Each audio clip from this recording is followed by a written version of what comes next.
This is Ministry Minutes, and I'm Janice here at the NHGR studio in Concord. Hal Shurtleff joins me. He's the director and co-founder of Camp Constitution. Thank you, Hal, for joining me. Clearly, you have had a history with some good men, some patriots, and veterans. They obviously had an impact on you as you were a young man. Is there anyone that sticks out in particular when you were young that had a greater impact on you than another? Oh, well, as a young man in my 30s, I became friends with Bob Kingsbury of Laconia. He has since passed away. He was a World War II veteran. He was a Patton replacement. It was after the Battle of the Bulge. He just had a wonderful, he actually wrote a letter to a historian from Ohio, just the average day in the foot soldier, not the big overview of the battles. He showed it to me while he was convalescing, and I said, hey, can we publish this? He said, yeah, sure. And it was called One of Patton's Soldiers. And again, it was just what he experienced. He became a lieutenant colonel, but at that point he was just a young private, I think 17 or 18 years of age. So I think Bob Kingsbury, because my dad,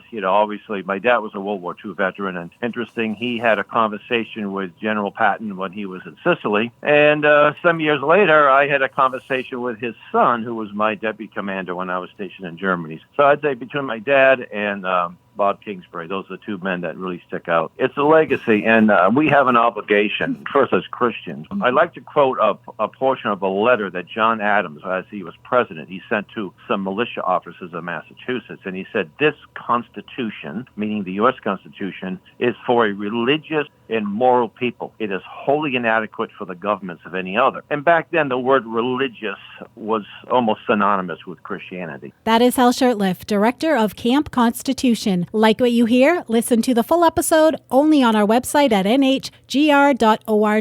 This is Ministry Minutes, and we are New Hampshire Gospel Radio.